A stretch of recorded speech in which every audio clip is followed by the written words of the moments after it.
but we don't have enough teachers. Right. So the money is being used and being used well, but it's just, we need more. You know what I mean? Yeah.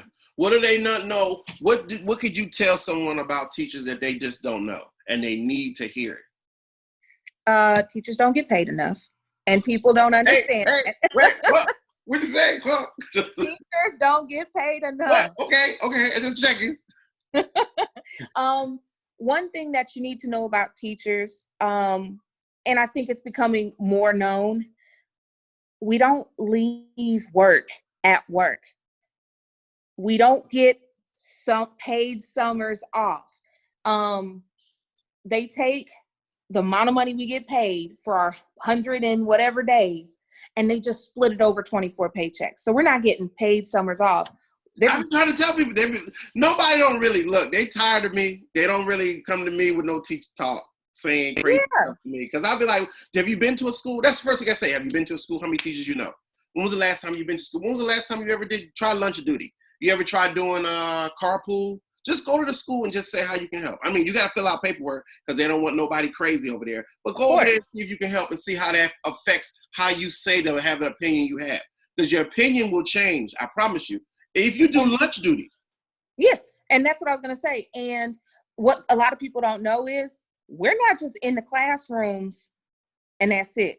We don't just walk in a classroom and the teacher and the little kids come in and sit down and they learn. They think it's like TV.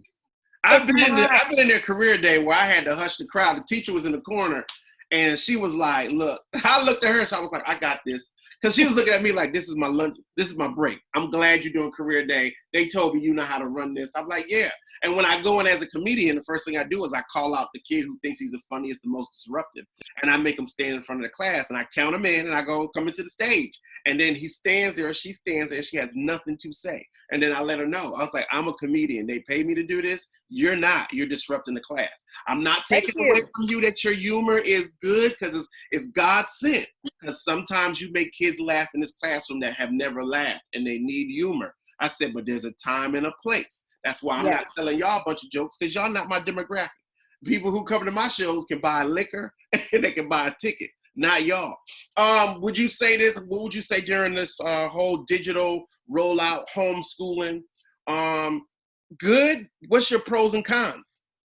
So the school that I work at and the school that my husband teaches at, because my husband is a teacher. What's up, Mr. Silas? Yo, we need black male teachers. Tell him thank you. Appreciate it. I may try to get him in one of these, but tell him thank you for what he's doing. You guys are a dope team. I met y'all together, so yo, appreciate y'all, man. Because iron sharpens iron. It does. Yeah.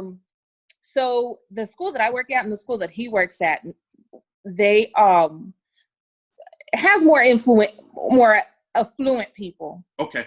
And so they have the technology. Mm-hmm.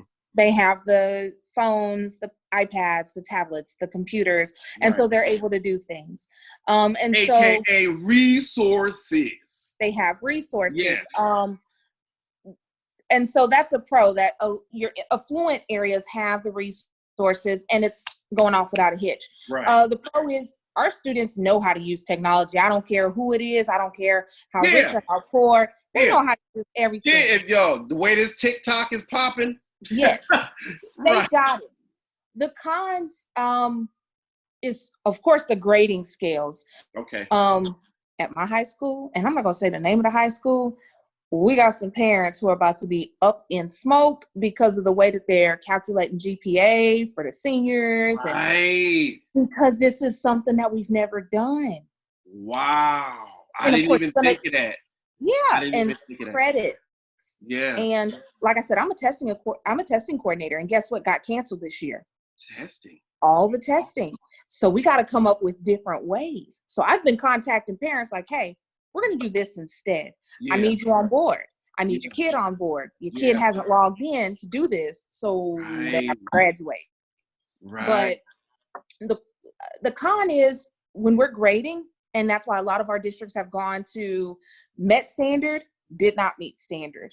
Okay. Basically a pass-fail is because you're not grading their work, you're grading their circumstances a lot of times, because for my Title I schools, They don't have it. That's what I told my son that. I'm like, look, dude, you know how this looks, okay? Let me explain this to you if you don't understand this.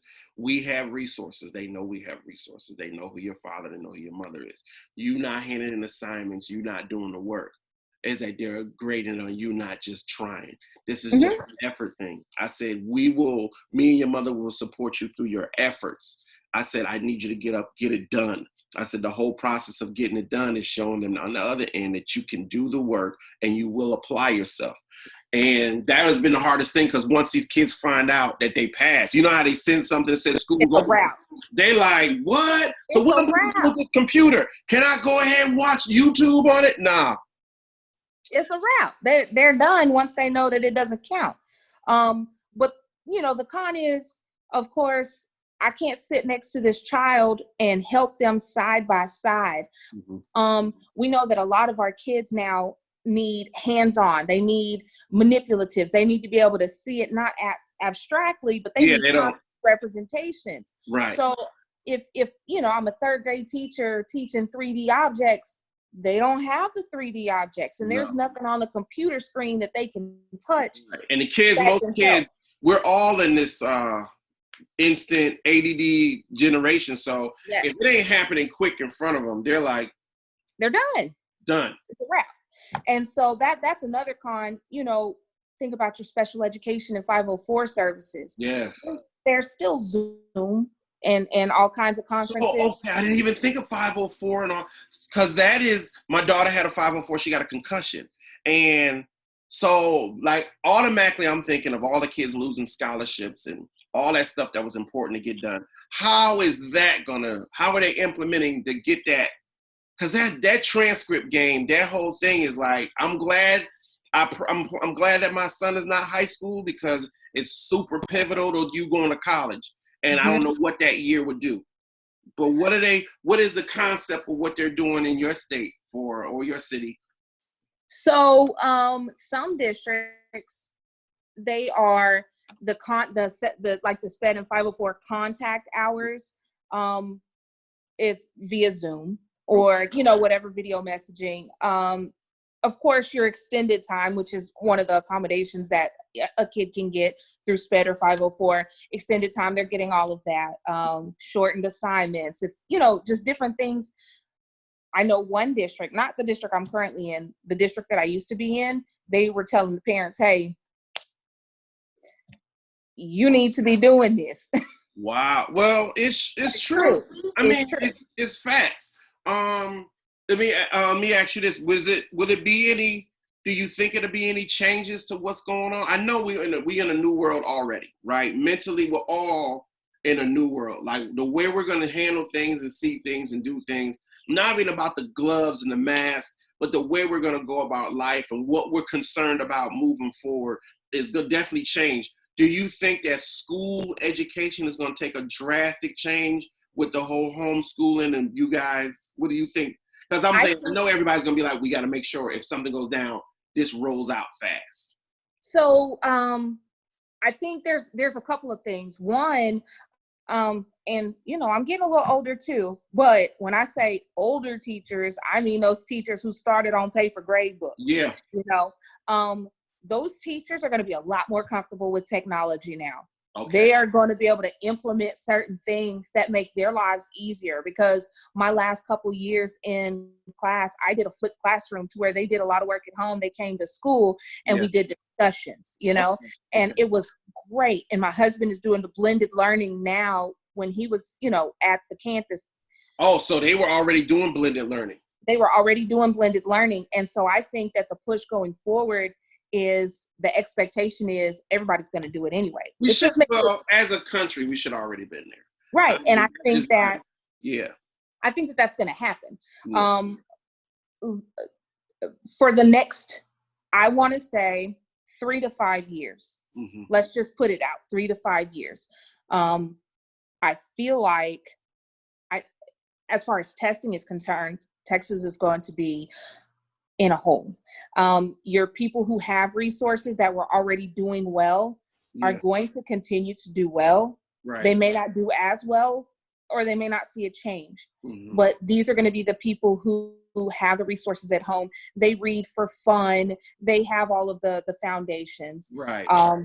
They will be minimally affected. I feel like for the next 3 to 5 years, our students who are behind, our Title I schools that are low performing, I feel like for the next 3 to 5 years, they're going to be hit so hard, because think of the curriculum that they missed for the last 9 weeks of school. Yeah. So they're going to start, not only the summer loss is already there every year for kids. Right. We're not talking about a summer loss. We're talking about 3 to 4 months of not getting any new material. And let's be honest, not doing work. And not know what they retain. Like, and I was looking at my wife, I was like, Trey, he don't know yet, but he taking summer classes. And that's a resource that I'm able to provide. But not everybody has that. And not everybody offers that. And so again, for the next 3 to 5 years, we're going to see kids behind, and we're going to see teachers a whole lot more stressed, because no matter what they do, there's no way to close that gap in a year. You might gain, if I need to grow a kid in a year, you might see a 1.5 year gain, but it's going to take time and years for you to close all of those gaps. But if we don't have quality teachers because we can't find them, think of how our kids are further and further behind. So this whole thing is going to have long-term effects. It's going to change the way that we see education, and teachers are going to be stressed for the next few years. Wow, man. Especially if if you have good administrators, they know and they support. And I've always worked with administrators that were great and supportive. But then when you have central office personnel who are looking at scores, you have to explain to them, hey, it's going to take us a while to bounce back. Yeah. I want to thank you at your level. I want to thank you because everybody's the stigma, and I'm just an outsider looking in. The stigma always is that above teachers, nobody cares. And that's not true. Knowing you, listening to you talk, you be like, nah. I look out for my teacher. I look out for my people. And there's a lot of you guys. There's tons. I think that the other end of that is the parents. The parents need to get to know people at your level and be like, well, what can I help and what can I push through? And what words or what voice can I be on the other end to make sure we do, so that teachers have that help in the middle. Look, you know me. You got me. You almost got me. I was a little teary right here. I was like, oh God. Let me tell you, though, I gave you the abridged version. Anytime Camille, you need to clear out those tear ducts, you give me a call. Camille, when they give me my show, we're going to put it in existence. I'm going to be like, Camille, fly her out, bring Mr. Silas, make sure they had a baby, bring all that. Make sure they get in a nice hotel, get the car to bring him in, and we're going to let her unplug. Camille, I'm going to say this to you.